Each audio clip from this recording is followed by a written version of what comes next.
Bismillahirrahmanirrahim. Assalamualaikum warahmatullahi wabarakatuh.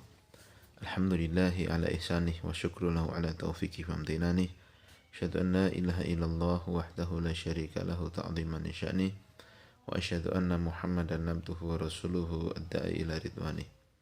Allahumma salli alaihi wa ala alihi wa ashabihi wa ikhwanih. Amma ba'd, tullab wa talibat MGB kelas 9 yang dimuliakan Allah Subhanahu wa taala. Alhamdulillah pada kesempatan kali ini kita bisa menyambung kembali pelajaran kita. Dan sekarang langsung saja kita masuk di pelajaran baru ya. Pelajaran ke-20 dengan judul bab tentang orang-orang yang mengolok-olok sesuatu yang ada padanya zikrullah, yaitu penyebutan nama Allah atau Al-Qur'an, atau sesuatu yang berkaitan dengan Rasul Shallallahu Alaihi Wasallam. Ya, jadi ini membahas tentang sesuatu ataupun ucapan ataupun perbuatan yang menghina Allah, menghina Al-Quran atau menghina Rasul. Ya, walaupun dengan konteks, dengan niat candaan, dengan niat tidak serius, maka apa hukumnya ya? Kita akan baca di sini nanti. Tujuan dari pembelajaran kita yang pertama, murid dapat menjelaskan hukum orang yang memperolok-olok sesuatu yang ada padanya penyebutan nama Allah atau Al-Quran atau Rasul Shallallahu Alaihi Wasallam. Lalu yang kedua, murid dapat menentukan wajibnya menghormati dan memuliakan para ulama. Lalu yang ketiga, murid berhati-hati dari rusaknya lisan, khususnya yang berkaitan dengan agama. Apalagi di zaman sekarang ya, banyaknya orang yang tidak paham agama ya, bercanda atas nama agama, itu tidak boleh ya. Taib mukadimah ya, kita baca.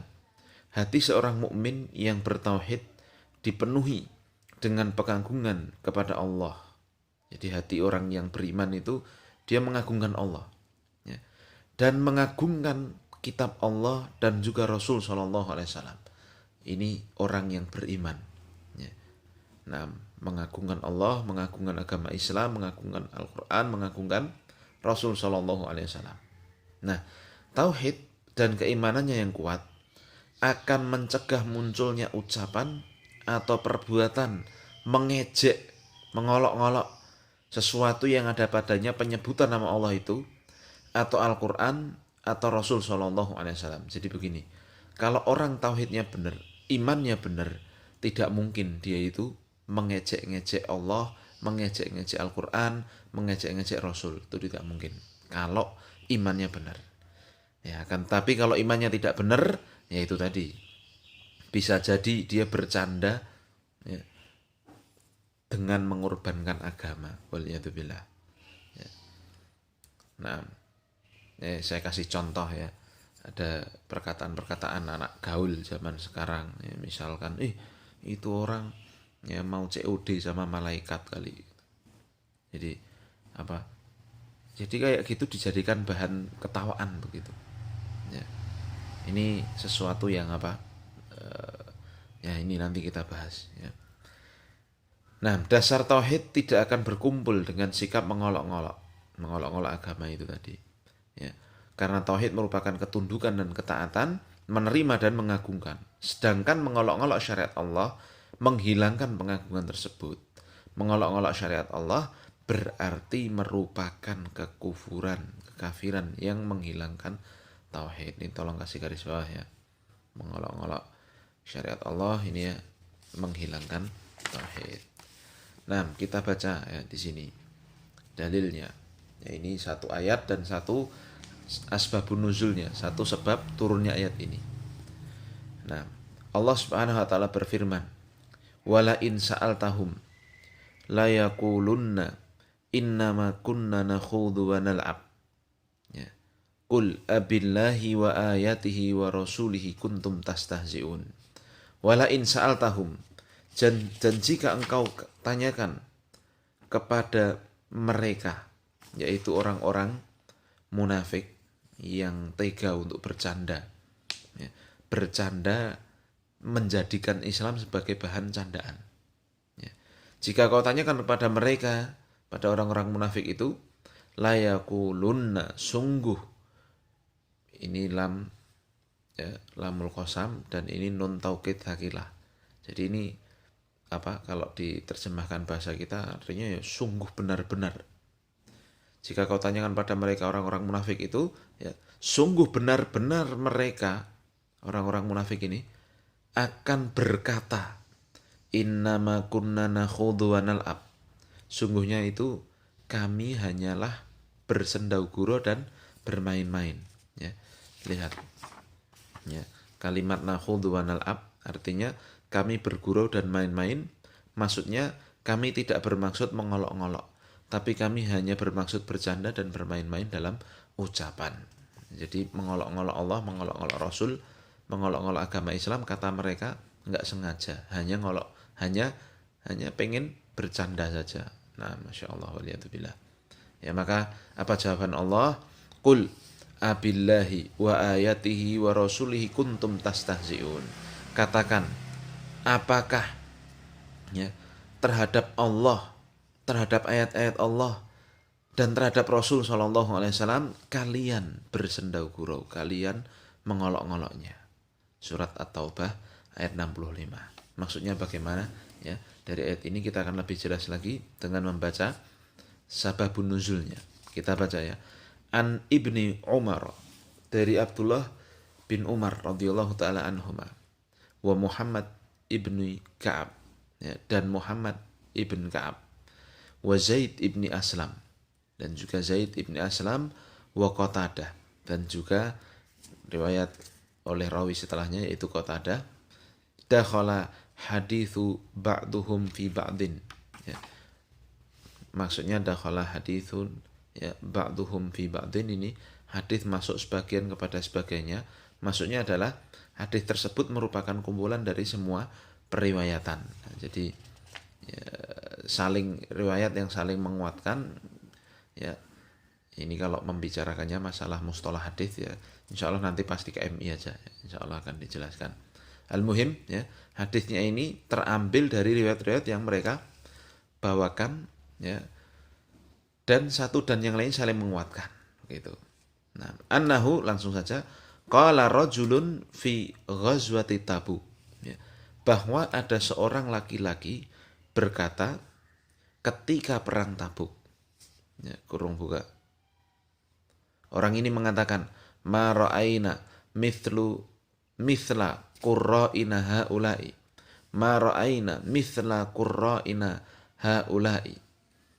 Kami tidak pernah melihat orang-orang seperti tukang baca Qur'annya kami ini. Ya. Qurra yaitu orang-orang yang membaca Al-Quran dan mengetahui maknanya. Qari kan, mufradnya qari, jamaknya qurra. Jadi orang ini mengatakan kami tidak pernah melihat orang-orang seperti para pembaca Al-Quran ini. Arghabu butunan. Ya. Lihat, arghabu butunan, ya, artinya paling penuh perutnya, yaitu orang yang paling rakus dan banyak makan. Ya. Mereka itu adalah orang yang paling rakus makannya, paling penuh perutnya. Wala akdzaba al-sunan. Ya. Mereka juga paling dusta lisannya. Wala ajmana indal liqa'i. Dan mereka paling takut indal liqa, ketika bertemu. Ya. Maksudnya apa? Ketika ketemu dengan musuh. Ya. Ya, Masya Allah. Yakni Rasulullah sallallahu alaihi wasallam wa ashabahul qurra. Ya, kurung tutup.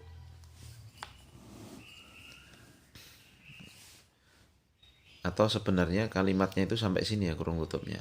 Kalimatnya si orang ini. Ya, jadi saya ulangi. Orang ini mengatakan, ya, kami tidak pernah melihat seperti para pembaca Al-Quran ini, yang paling rakus makannya, perutnya paling gemuk, yang paling dusta lisannya, dan paling penakut ketika ketemu musuh di medan perang. Kurung tutup sampai sini ya. Yakni yang dimaksud oleh orang ini adalah Rasulullah SAW dan para sahabatnya yang ahli baca Quran. Masya Allah. Faqala lahu Auf ibnu Malik. Ya, maka sahabat yang bernama Auf bin Malik mendengar orang ini ngomong demikian. Ya. Lalu beliau mengatakan pada orang ini, kurung buka ya, kadzabta, engkau dusta, walakinnaka munafik. Kan tapi kau yang dimaksud rajulun di sini, kamu itu orang munafik. La ukhbiranna Rasulullah sallallahu alaihi wasallam. Kurung tutup. Sungguh benar-benar aku akan mengabarkan ucapanmu ini kepada Rasulullah sallallahu alaihi wasallam. Ya. Jadi Auf bin Malik yang mendengar marah kan, langsung mengatakan ini, kamu dusta, kamu itu orang munafik. Ya, sungguh aku akan benar-benar melaporkan ini pada Rasul sallallahu alaihi wasallam. Ya, kurang tutup. Fadhaba Auf ila Rasulillah sallallahu alaihi wasallam. Ya, maka kemudianlah fadhaba Aufun, pergilah Auf bin Malik kepada Rasul sallallahu alaihi wasallam liyukhbiro, untuk mengabarkan Rasul, untuk mengabarkan kepada Rasul, liyukhbirahu, ya, untuk mengabarkan pada Rasul apa yang beliau dengar ini. Nah, fawajadal Qur'ana qad sabaqahu. Akan tapi ketika beliau sampai kepada Rasul, beliau mendapati bahwa Al-Qur'an telah mendahuluinya. Maksudnya apa? Al-Qur'an, ayat Al-Qur'an ini telah turun ya sebelum Auf bin Malik lapor begitu.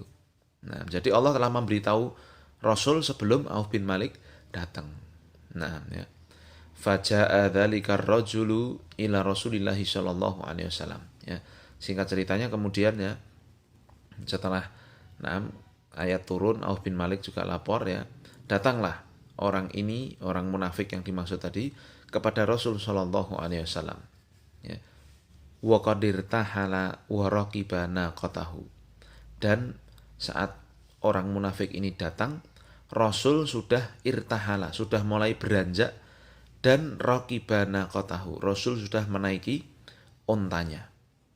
Faqala, maka si munafik ini mengatakan, kurung buka, ya Rasulullah, innama kunna nakhudhu wa natahaddatsu haditsar raqbi.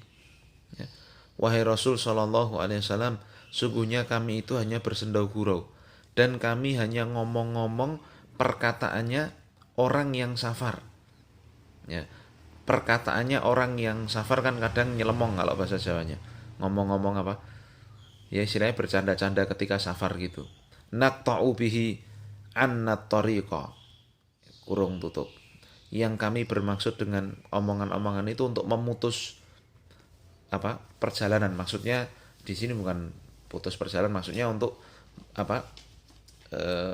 Ya istilahnya kalau sedang safar kan biasa ya, untuk biar ndak kerasa jalan jauh gitu, ngobrol-ngobrol kan begitu. Jadi orang ini intinya menyampaikan udurnya, menyampaikan alasannya, ngomongnya itu hanya bersendau gurau saja untuk mengisi kekosongan waktu ketika safar itu. Nah, faqala Ibnu Umar, maka berkatalah Abdullah bin Umar, kurung buka, ka'ani anzuru ilaihi muta'alliqan binas atina qati Rasulillahi sallallahu alaihi wasallam. Wa innal hijarata tankubu rijlaihi. Kurung tutup. Ibnu Umar mengatakan, seolah-olah aku melihat orang ini muta'alliqan, bergantung binas atina qati Rasulillah. Nas'ah itu artinya tali yang digunakan untuk mengikat kendaraan, tali kekang ontanya. Tankubu rijlaihi artinya terantok-antok kedua kakinya kepada batu. Ya. Jadi aku melihat orang ini narik-narik seolah-olah apa? Bergantung pada tali kekang ontanya Rasul sallallahu alaihi wasallam, dan batu-batu itu apa? Mengantuk-antuk kakinya. Jadi dia itu kayak dibayangkan ya, Rasul naik onta, terus talinya kayak dari bawah digondeli begitu, sambil orangnya ikut jalan terantuk-antuk batu kakinya. Nah, paham ya?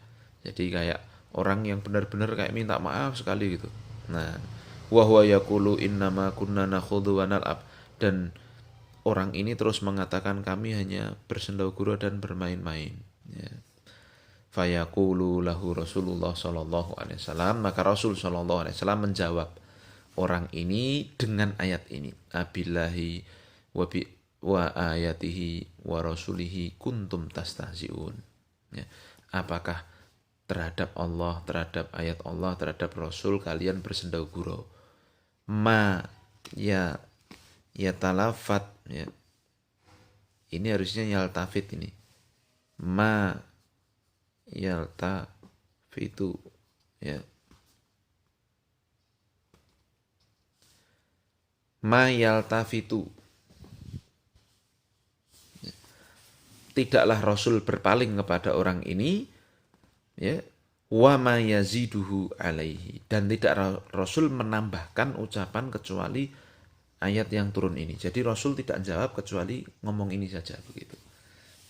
Nah, Masya Allah, ya, saking apa, ya itulah ya perintah Allah kepada Rasul untuk menjawab orang yang bersendau gurau dengan ayat Allah ataupun Rasulullah. Nah, kita langsung ya baca maksud dari ayat dan juga riwayat tersebut. Ya, pokok pembelajaran yang pertama, hukum mengolok-olok terhadap sesuatu yang ada padanya penyebutan nama Allah atau Al-Quran atau Rasul. Orang yang mengolok-olok terhadap sesuatu yang padanya ada penyebutan nama Allah, Al-Quran atau Rasul Sallallahu Alaihi Wasallam, atau sunnah Rasul atau hukum syariat, maka sungguh dia telah terjatuh dalam kufur akbar, tolong kasih garis bawah, ya, yang mengeluarkan dari Islam. Ya. Sama saja, apakah orang yang mengolok-olok ini serius atau bercanda, atau sekedar untuk menghibur atau membuat tertawa manusia. Makanya hati-hati nih, hukumnya kufur besar ini. Ya. Seperti orang yang mengolok-olok adzan atau hijab, ya, hijab wanita muslimah atau jenggot. Kambing-kambing lewat. Adzan kok kayak gitu ya gitu. Itu ninja-ninja. Ya. Jadi kalimat-kalimat yang apa? Merendahkan syariat Islam. Ini hati-hati sekali. Nah, maka barang siapa yang duduk di majelis kekufuran atau kemunafikan dalam keadaan dia ridho dengan apa yang diucapkan padanya tanpa ada rasa marah dan pengingkaran terhadap perkara itu, atau tidak meninggalkan majelis tersebut, berarti ia telah bersekutu dengan mereka. Tolong ngasih garis bawah nih, di dalam kekafiran. Ini bahaya. Jadi maksudnya ketika ada orang mengolok-olok seperti itu, tinggalkan. Jangan sampai ditemani orang-orang seperti itu. Ya. Bahaya, karena itu bisa jadi ya, bisa jadi melemahkan iman, bahkan ini dia ya, dikhawatirkan sampai menjerumuskan terhadap hilangnya iman itu. Hal ini berdasarkan firman Allah Ta'ala, wa qad nazzala 'alaikum fil kitabi an idza sami'tum ayatillahi yukfaru biha aw yustahza'u biha fala taq'udu ma'ahum hatta yakhudu fi haditsin ghairi innakum idzam mithluhum. Dan sungguh telah turun ya, kepada kalian dalam Al-Quran an idza sami'tum, ya, bahwa jika kalian mendengar ayat Allah dikufuri atau dipakai sebagai bahan olokan, maka janganlah kalian duduk bersama mereka. Jadi kalau dengar ada orang mengolok-olok agama Allah, tinggalkan, jangan sampai dekat-dekat mereka. Hatta yakhudhu fi haditsin ghairi, sampai mereka ya, masuk untuk membicarakan pembicaraan yang lainnya. Innakum idzam mithlukum, kalau kalian duduk ridho dengar kalimat apa mengolok-olokan terhadap syariat Islam itu, kalian diam-diam saja, berarti kalian seperti mereka. Ya. Ini ya, kalau ada dengar orang seperti itu ya tinggalkan, karena hukumnya ini kufur akbar. Paham ya? Taib. Yang kedua, hukum mengolok-olok ulama dan penguasa. Nah, ini yang sedang ramai sekarang kan, demo dan sebagainya itu. Ya. Sungguh termasuk memuliakan Allah, ya, yaitu menghormati dan memuliakan para ulama dan penguasa yang adil, serta orang-orang yang baik. Dan siapa yang mengolok-olok mereka dikarenakan berpegang kepada agama dan berhukum kepada syariat, atau karena yang disyariatkan oleh Allah untuk menaati dan mencintai serta menolong mereka, maka hal tersebut termasuk mengolok-olok, sikap mengolok-olok yang dilarang. Tolong kasih garis bawah, yang masuk dalam ancaman. Ya. Maksudnya begini, kalau memang ulama dan umara itu seperti Arab Saudi itu ya, menegakkan syariat Islam, lalu diolok-olok, wih Saudi kejam banget ya, memenggal orang seenaknya dan sebagainya, hukum syariat, hukum di Saudi itu jelek begini-begini ya, seperti itu, maka ini bahaya ya, karena itu mengolok-olok orang yang menegakkan syariat Islam. Paham? Nah, seperti ini bisa jadi masuk dalam ayat ini. Paham? Adapun mengolok-olok sebagian ahlul khair, orang baik ya, karena mereka menampakkan sifat khusus yang ada pada mereka, maka ini termasuk sikap mengolok-olok yang diharamkan. Kasih garis bawah. Ya. Jadi misalkan melihat orang jenggoten terus dia ngejek, melihat orang ya berbuat baik dia ngejek, ini tidak boleh. Seharusnya ketika dia melihat bahwa saudaranya muslim keliru dalam penampilannya, dia memberi nasihat sebagai ganti dari sikap mengolok-oloknya. Jadi kalau ada orang berbuat baik, tidak boleh ya, tidak boleh untuk diolok-olok. Paham ini? Lalu yang ketiga, ya, termasuk kekafiran mengolok-olok Rasul Shallallahu Alaihi Wasallam dan para sahabat. Nah ini dia.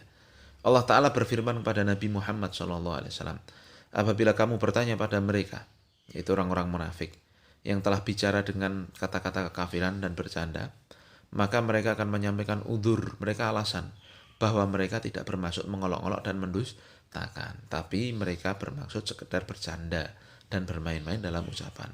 Maka beritahukan kepada mereka bahwa udzur mereka itu tidak diterima Allah sedikit pun. Kasih garis bawah. Ya. Jadi ngejek-ngejek Rasul itu udzurnya, alasannya apapun tidak diterima. Bisa kafir itu, bisa kufur, keluar dari Islam, bahaya sekali ya. Nah, maka jangan sampai di hati kita itu ada sikap benci kepada syariat Islam. Taib. Yang keempat, ya, besarnya permusuhan orang munafik pada Allah dan Rasulnya. Orang munafik mensifati Rasul Shallallahu Alaihi Wasallam dan para sahabatnya yang baru pulang dari perang Tabuk dengan sifat yang tercela, yaitu paling rakus dalam makanan, ya, dan paling dusta dalam ucapan, serta paling pengecut ketika ketemu musuh. Ini adalah ucapan kedustaan. Ya. Dan sesungguhnya yang benar adalah merekalah yang paling memiliki sifat-sifat tersebut. Jadi yang paling rakus makan, paling dusta, paling takut ketemu musuh itu orang munafik. Tapi mereka sematkan, mereka gelarkan itu kepada Rasul dan para sahabat. Kurang ajar banget kan ini orang-orang munafik. Ya. Orang kafir saja terhadap Rasul Shallallahu Alaihi Wasallam dan para sahabat, mereka itu kagum kok. Ya. Bahkan ya ada kisah ya, ada orang namanya Georgios Theodoros, itu nanti di zamannya Khalid bin Walid ketika perang apa namanya Yarmuk. Nah, itu dia nggak berani ngolok-ngolok Khalid bin Walid. Ya, bahkan saking kagumnya akhirnya dia masuk Islam. Ya. Nah, setelah dijelaskan Khalid bin Walid apa itu Islam. Jadi ini orang kafir aja nggak berani ngolok-ngolok Islam. Orang munafik lah yang berani. Maka orang-orang kafir kan pinter ya, pengen ngerusak Islam dari dalam. Bayar aja orang-orang munafik itu biar ngolok-ngolok agama Islam. Ya akhirnya terjadi seperti yang kita lihat di Indonesia ini.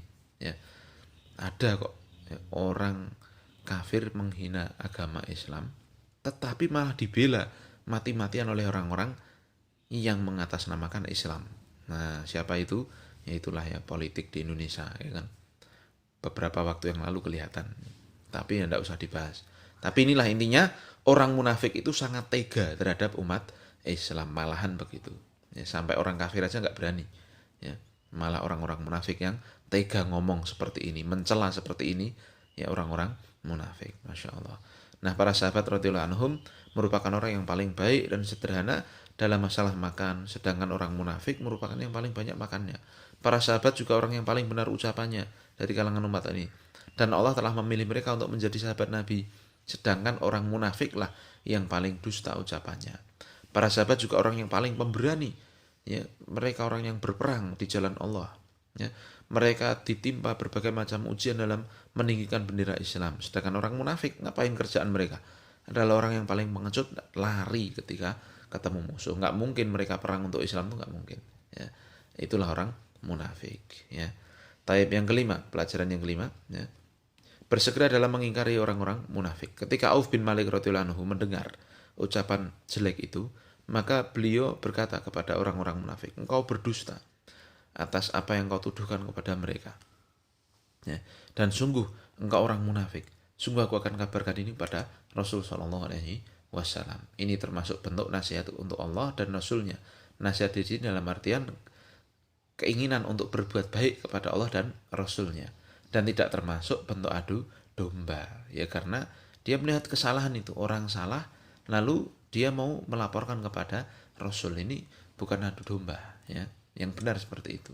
Maka menyebutkan perbuatan orang fasik pada penguasa agar penguasa menghentikan perbuatan mereka ini termasuk perkara amar ma'ruf nahi munkar, tolong kasih garis bawah ya, dan tidak termasuk perkara ghibah dan adu domba ya. Contoh kalau di masyarakat ada orang ya kok mengolok-olok agama Islam, ya laporkan aja polisi misalkan begitu ya. Nah, itu justru amar ma'ruf nahi munkar agar penguasa mencegah tidak terjadi lagi pengolok-olokan terhadap agama Islam ya. Taib ya, bukan kemudian adu domba. Lalu pelajaran keenam, ada sebagian undur yang pasti tidak diterima, yang tidak pasti diterima. Jadi alasan tidak diterima dalam syariat Islam ini. Ya, Auf bin Malik radhiyallahu anhu pergi menemui Rasul untuk mengabarkan apa yang telah beliau dengar dari ucapan orang munafik itu. Tapi wahyu telah mendahului turun kepada Rasul tentang apa yang diucapkan oleh orang-orang munafik. Ya.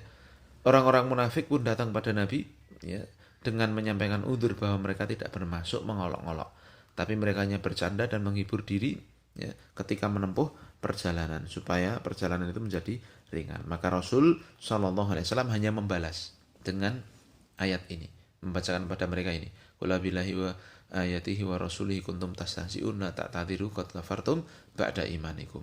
Ya, katakan apakah ya, dengan Allah ayatnya dan Rasulnya kalian bersendau gurau, la ta'tadiru, jangan kalian minta udzur. Tidak ada udzur bagi kalian, tidak ada alasan bagi kalian. Kalian sungguh kufur setelah keimanan kalian. Ya, sungguh Rasul Sallallahu Alaihi Wasallam tidak menoleh kepada mereka. Ya,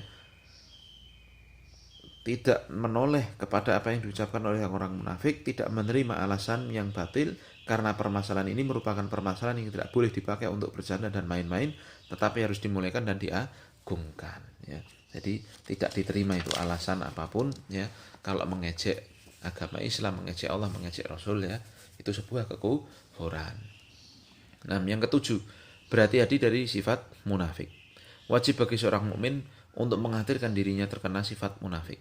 Karena sungguhnya orang yang mengucapkan ucapan jelek tersebut merupakan orang mukmin sebelum mengucapkan kalimat itu. Maksudnya dia dihitung orang Islam sebelumnya, tetapi telah mengatakan itu, yaitu kemunafikan. Kemudian ia pun jatuh dalam kekufuran karena ucapan tersebut. Allah mengatakan qad kafartum ba'da imanikum. Kalian sudah kufur setelah keimanan kalian ya. Dan sungguh keimanan mereka sangat lemah sehingga tidak bisa menghalangi mereka ya, dari mengolok-olok Allah dan Rasulnya. Sungguh wajib bagi setiap muslim untuk mengagungkan Allah dan syariatnya dan menjaga agar jangan sampai lisannya tergelincir sehingga menjatuhkan dia ke tempat kebinasaan dan kesesatan. Hendaknya ia terus berhati-hati dengan apa yang diucapkan, khususnya berkaitan dengan agama, ulama, da'i, ahlul khair, dan orang-orang soleh. Rasul bersabda, innar rajula la yatakallamu bi kalimatin min sakhatillahi la yulqa laha balan tahwa bihi fi jahannama. Innar rajula, sungguhnya ada orang, la yatakallam, yang dia benar-benar berucap, bi kalimatin ya, dengan satu kalimat ya, min sakhatillahi, dari perkataan yang dimurkai Allah, la yulki biha, maaf, la yulki laha, yang dia tidak serius mengucapkannya ya. La yulki laha balan, yang dia tidak menganggap ucapan itu serius, tapi konsekuensinya sangat besar. Tahwi bihi fi jahannam, dia akan dilempar ya, tapi ini bisa dibaca tuhwa bihi fi jahannam, yang dengan ucapan yang tidak serius itu dia akan dilemparkan ke neraka jahanam ya. Jadi ini peringatan dari Rasul ya, bahwa ini bahaya berucap dengan ucapan yang sebenarnya tidak serius, tetapi di situ ada kemurkaan Allah di dalam ucapan itu. Perkataan itu bisa melemparkan dia ke neraka ya. Hati-hati makanya ya dengan agama, jangan sampai ada yang menjadikannya bahan candaan ya. Tugasnya ini ya tolong dikerjakan di buku ya, buku khusus ya. Nanti insya Allah ketika masuk kita kumpulkan ini bukunya. Nah, demikian ya dari pelajaran kita ini, semoga bisa dipahami dengan baik ya. Kita akhiri ya dengan kafaratul majlis. Subhanakallahumma wa bihamdika asyhadu an la ilaha illa anta astaghfiruka wa atubu ilaik. Assalamualaikum warahmatullahi wabarakatuh.